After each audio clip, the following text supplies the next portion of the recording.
It's important that you accurately measure your substrate first to ensure you select the proper edge trim from Trim-Lok. Our edge trim is engineered to fit a specific size, so if you measure your substrate and it measures 1/4 of an inch, then the appropriate size of the trim to pick is 1/4 of an inch, not the size smaller or the size larger. Also, each of the edge trim choices have a minimum recommended bend radius by Trim-Lok. The reason for this? Well, as the part is installed into a radius, if it buckles, it will create an undesired result. The trick is to pick the proper bend radius in comparison to your own application. Your leg length is the amount that is inserted over your substrate. So if you have a shallow substrate, you'll want to pick a shorter leg length. The best trick to cutting the edge trim is using the proper tool and feeling for the gap between the clips.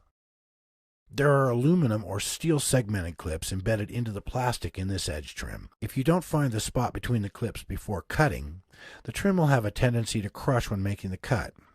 This way you'll make a very clean cut every time.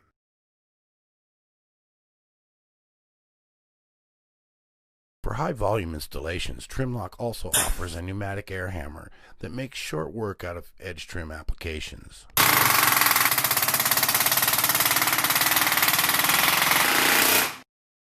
To make a mitered corner, Trim-Lok offers an edge trim 90-degree miter tool. You simply cut a notch off each leg of the edge trim.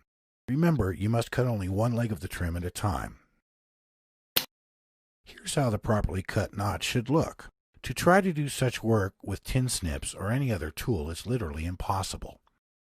All plastics over time will experience some shrinkage, causing your trim edges to separate.